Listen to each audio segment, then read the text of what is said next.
Hello everyone, welcome to my YouTube channel best rank कैसे study. तो friends, आप सभी का अपना यूट्यूब चैनल बेस्ट रैंक कैसे स्टडी में बहुत बहुत स्वागत करता हूं। मैं ऐसा उम्मीद करता हूं कि आप सभी स्टूडेंट बहुत अच्छी तरीके से पढ़ाई कर रहे होंगे रेगुलर तरीके से। तो आज हम सिविल कोड का मोस्ट वीवीआई क्वेश्चन करने वाले हैं, तो सभी स्टूडेंट इस क्लास को शुरू से अंत तक जरूर देखिएगा। जो न्यू स्टूडेंट है हमारे यूट्यूब चैनल बेस्ट रैंक कैसे स्टडी को सब्सक्राइब कर दीजिएगा, ताकि आप सभी स्टूडेंट के पास समय के अनुसार नोटिफिकेशन पहुँचे और इस क्लास को आप सबसे पहले देख सकें। तो चलिए, जनरल इंग्लिश, जनरल हिंदी, जिसको सामान्य हिंदी आप बोलते हैं, उसका पहला सवाल स्टार्ट करने वाले हैं। तो पहला सवाल का आंसर आप सभी स्टूडेंट दीजिएगा। क्या दिया गया सवाल में है कि आत्मजा का जो है पर्यायवाची शब्द क्या होता है। सबसे पहले आत्मजा का मतलब क्या होता है। आत्मजा का मतलब, आत्मजा को ही क्या बोलते, तन्या बोलते हैं। क्या बोलते हैं? आत्मजा को ही हम तन्या बोलते। तन्या किसको बोलते? पुत्री। पुत्री को ही क्या बोलते हैं? तन्या बोलते हैं। पुत्री किसको बोलते हैं? बेटी जिसको बोलते हैं क्या बोलते हैं? बेटी को ही हम क्या बोलते हैं? पुत्री। देखिए, सवाल में दिया गया था कि आत्मजा को हम तन्या बोलते हैं, तन्या को पुत्री बोलते हैं, पुत्री को बेटी बोलते हैं। इसका पर्यायवाची शब्द क्या हो जाएगा? तन्या, जो कि एक का ऑप्शन नंबर सी में दिया गया करेक्ट आंसर हो जाएगा। अगला सवाल दिया गया है 2 नंबर प्रश्न। 2 नंबर प्रश्न में दिया गया है कि सब जगह के लिए एक शब्द बताइए क्या होता है। सर्वेश को तो सब जगह नहीं बोलते हैं, क्या बोलते हैं? सर्वत्र का मतलब सब जगह होता है, इसलिए 2 का option number B correct answer हो जाएगा। अगला सवाल दिया गया है 3 नंबर प्रश्न। 3 नंबर प्रश्न में दिया गया है कि अधुनातन का विलोम शब्द क्या होता है। सबसे पहले अधुनातन का मतलब क्या होता है। अधुनातन का मतलब होता है आधुनिक। आधुनिक का क्या मतलब? आधुनिक का मतलब जो होता है नया। नया का मतलब क्या होता है? हाल का, अभी फिलहाल का। हम लोग बोलते हैं ना कि हाल ही में ये चीज़ हुआ, ये घटना घट गया, नया वाला चीज़ हो गया, होता है ना, तो आधुनिक ही बोलते हैं। इसलिए इसका करेक्ट आंसर हो जाएगा आधुनिक का मतलब यहाँ दिया गया है। आधुनिक का हमको विलोम बताना है। आधुनिक का मतलब हो जाएगा नया। आधुनिक इसका पर्यायवाची शब्द हो जाएगा। अधुनातन का आधुनिक पर्यायवाची शब्द हो जाएगा, नया पर्यायवाची शब्द होगा, अनावरण पर्यायवाची शब्द हो जाएगा। लेकिन हमको उल्टा शब्द पूछ रहा है। अधुनातन का मतलब नया, तो पुरातन का मतलब पुराना हो जाएगा, इसलिए 3 का option number C correct answer हो जाएगा। आप लोग कंफ्यूज मत कीजिएगा, क्योंकि यहाँ अधुनातन का मतलब आधुनिक, नया, अनावरण, मतलब आपको हम समझा देना चाहता हूँ। यहाँ जो सवाल में दिया गया है कि अधुनातन का हो गया नया, आधुनिक हो जाएगा नया, अनावरण, जिसको हम सर्कल रेड कलर से कर रहे हैं, ये आपका क्या हो जाएगा? पर्यायवाची शब्द हो जाएगा। और जो टिक किए हैं ऑप्शन नंबर सी में, क्या हो जाएगा? आपका उल्टा शब्द हो जाएगा। पुरातन आपका क्या हो जाएगा? उल्टा शब्द हो जाएगा। अगला सवाल बताइएगा। 4 से 8 तक निर्देश दिया गया, निर्देश को ध्यानपूर्वक से पढ़ना है और सभी सवाल का जवाब आप लोग कमेंट में बताइएगा।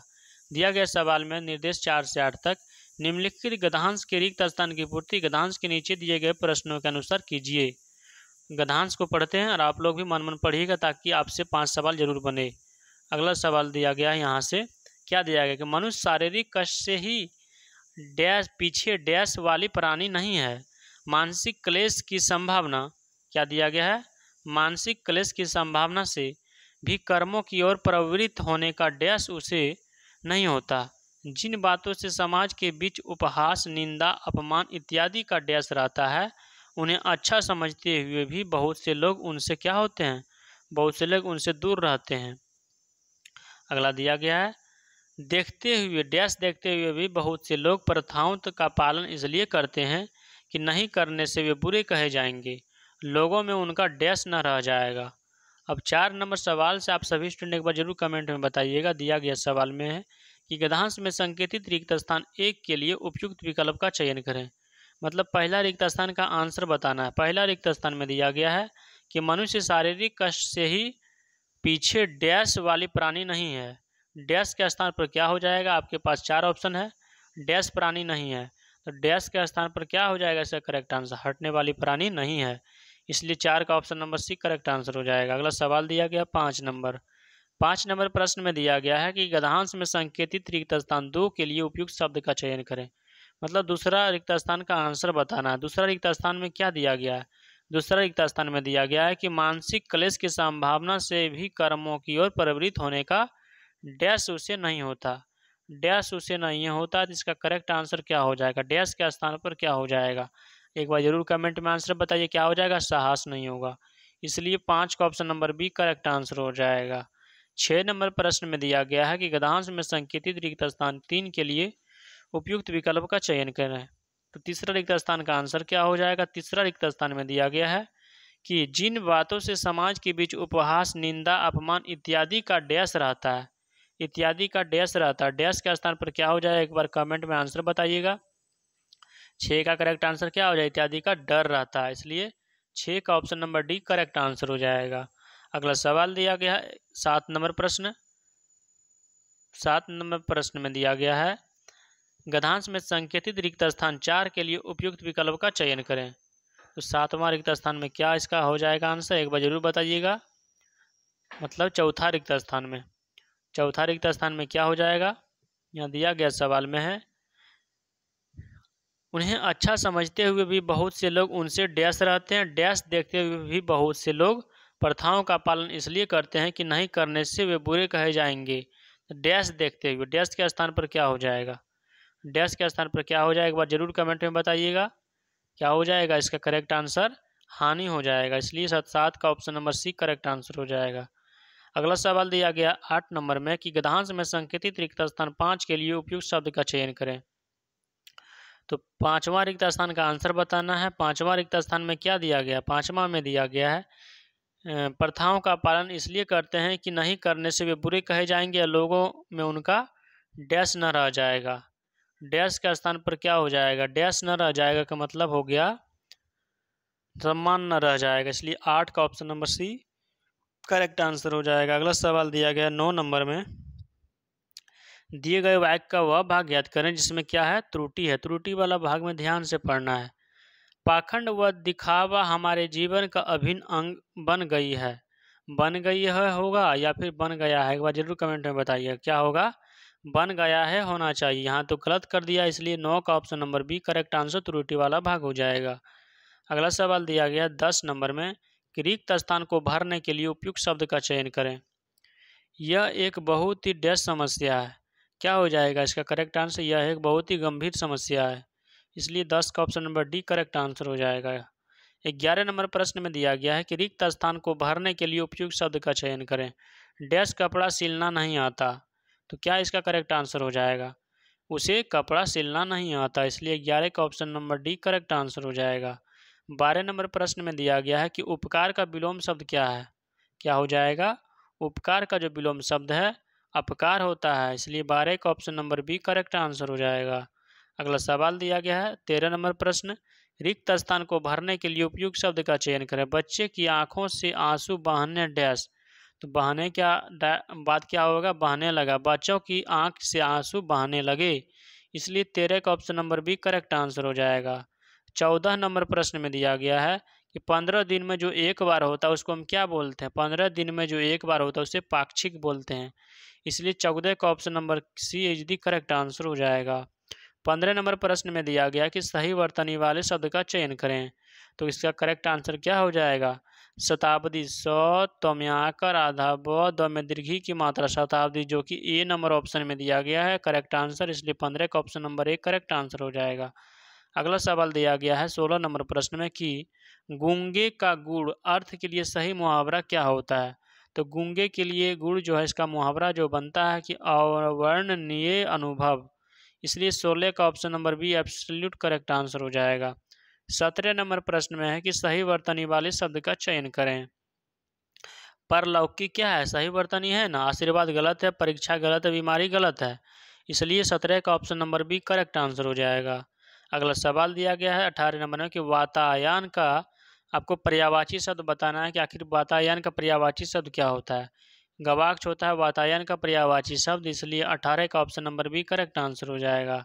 अगला सवाल दिया गया है 19 नंबर में कि बहुत अधिक अभावग्रस्त होने के लिए एक अर्थ के लिए मुहावरा क्या होता है, मतलब जो बहुत ज़्यादा अभावग्रस्त होता है उसको हम क्या बोलते हैं, मुहावरा में हम क्या बोलेंगे, इसका बोलेंगे कि दाने दाने को तरसना, मतलब जो बहुत ज़्यादा अभाव हो गया, वो चीज़ मिल नहीं रहा है, जिस चीज़ के बारे में हम बात कर रहे हैं वह चीज़ क्या है अभी नहीं मिल रहा है, अभावग्रस्त, उसको हम बोलेंगे दाने दाने के लिए तरस जाना, इसलिए 19 का option number C correct answer हो जाएगा। 20 नंबर प्रश्न में दिया गया है कि असाधारण बुद्धि वाले के लिए एक शब्द क्या होता है, जो मतलब इसका बुद्धि जो साधारण नहीं रहता असाधारण रहता है, इसलिए हम क्या बोलेंगे उसको मेधावी बोलते हैं, इसलिए 20 का option number C absolute correct answer हो जाएगा। 21 नंबर प्रश्न में दिया गया है कि दिए गए वाक्य में रेखांकित खंड को प्रतिस्थापित करने के लिए उपयुक्त विकल्प का चयन करें। रात्रि में भौरा कमल डैश के पंखुड़िया में बंद हो जाता है। इसका करेक्ट आंसर क्या हो जाएगा? कमल को क्या बोलते हैं? पंखा जला नीरज, तो जलद वगैरह नहीं ना होगा, इसमें है ये नहीं है, इसलिए डी ऑप्शन में दिया गया है करेक्ट आंसर, इसलिए 21 का option number D correct answer हो जाएगा। 22 नंबर सवाल में दिया गया है उज्ज्वल का विलोम शब्द क्या होता है। सबसे पहले उज्ज्वल का विलोम शब्द क्या होता है? इसका उज्ज्वल का विलोम शब्द धूमिल होता है, इसलिए 22 का ऑप्शन नंबर 1 करेक्ट आंसर हो जाएगा। अगला सवाल दिया गया है 23 नंबर, गाल बजाना मुहावरा का अर्थ क्या होता है? तो गाल बजाना मुहावरा का अर्थ होता है बकवास करना, 23 का option number D correct answer हो जाएगा। अगला सवाल दिया गया है 24 नंबर प्रश्न में सही वर्तनी वाले शब्द का चयन कर। ऋतु का सही वर्तनी ऑप्शन नंबर ए में दिया गया है, इसलिए 24 का ऑप्शन नंबर 1 करेक्ट आंसर हो जाएगा। अगला सवाल दिया गया है 25 नंबर में जलधर का पर्यायवाची शब्द क्या हो? जलधर का पर्यायवाची शब्द बादल होता है, 25 का option number C correct answer हो जाएगा। तुरंग का पर्यायवाची शब्द क्या होता है? तुरंग किसको बोलते हैं? तुरंग घोड़ा को बोलते हैं, इसलिए 26 का ऑप्शन नंबर 1 करेक्ट आंसर हो जाएगा। 27 नंबर प्रश्न में दिया गया है कि जैसा उचित हो वैसा के लिए एक शब्द क्या होता है? जैसा उचित हो वैसा के लिए एक शब्द होता है यथोचित होता है, इसलिए 27 का ऑप्शन नंबर 1 करेक्ट आंसर हो जाएगा। 28 नंबर प्रश्न में दिया गया है कि आंखों से गिरना मुहावरा का क्या अर्थ निकलता है? आंखों से गिरना मुहावरा का मतलब होता है कि अभाव आदर भाव घट जाना, इसलिए 28 का option number C correct answer हो जाएगा। अगला सवाल दिया गया 29 नंबर, सही वर्तनी वाले शब्द का चयन करें। तो पूजनीय का सही वर्तनी क्या हो जाएगा? पूजनीय का ऑप्शन नंबर ए में दिया गया है, इसलिए 29 का ऑप्शन नंबर 1 ए हो जाएगा करेक्ट आंसर। अगला सवाल दिया गया है 30 नंबर में संधि का विलोम शब्द का चयन कीजिए। संधि का विलोम शब्द क्या होता है? संधि का मेल मिलाप करना, इसका विलोम शब्द बताना है। इसका विलोम शब्द बताएंगे तो विग्रह हो जाएगा, इसलिए 30 का ऑप्शन नंबर 1 करेक्ट आंसर हो जाएगा। अगला सवाल दिया गया है 31 नंबर में कि पाठशाला कौन सा समास है? पाठशाला जो है क्या है? तत्पुरुष समास है, इसलिए 31 का ऑप्शन नंबर 1 करेक्ट आंसर हो जाएगा। अगला सवाल दिया गया 32 नंबर में कि शब्द सदानंद का सही संधि विच्छेद क्या होता है? सदानंद का जो सही संधि विच्छेद होता है सत्य प्लस आनंद बराबर सदानंद, इसलिए 32 का option number D correct answer हो जाएगा। 33 नंबर सवाल में मैं ऐसा उम्मीद करता हूं कि आप सभी स्टूडेंट 2-3 सवाल जो बचा होगा कमेंट में जरूर आंसर बता दीजिएगा। मैं ऐसा उम्मीद करता हूं कि आप सभी स्टूडेंट को बहुत अच्छी तरीके से क्लास समझ में आ गया होगा। एक बार कमेंट में लिखिएगा कि हाँ सर मुझे बहुत अच्छी तरीके से समझ में आ गया, और एक प्यारा सा कमेंट बॉक्स में जरूर कीजिएगा। यह क्लास को भी लाइक कर दीजिएगा और अपने फ्रेंड के साथ भी शेयर कर दीजिएगा। 33 नंबर सवाल में है कि बताइए कौन सा शब्द तद्भव है। तद्भव वाला आप लोग कॉन्सेप्ट तो जानते हैं क्या है तद्भव, इसमें मुंह जो है तद्भव है, इसलिए 33 का option number C correct answer हो जाएगा। 34 नंबर सवाल में दिया गया कि वह ग्राम में वास करता है, में जो है किस कारक की विभक्ति है? कर्ता ने कर्म को करण से ये सब पढ़े होंगे, तो कौन सा किस में बता रहा है? इसका करेक्ट आंसर क्या हो जाए? अधिकरण में पर होता है ना, इसलिए 34 का ऑप्शन नंबर बी हो जाएगा करेक्ट आंसर। 35 नंबर सवाल दिया गया निम्नलिखित शब्दों में से किसमें विसर्ग संधि है? विसर्ग संधि किस में दिया गया है? महाशय में नहीं है, नायक में नहीं है, नाविक में भी नहीं है, इसलिए मनोहर में विसर्ग संधि है, इसलिए 35 का option number D correct answer हो जाएगा। मिलते हैं नेक्स्ट सेशन में, तब तक के लिए जय हिंद।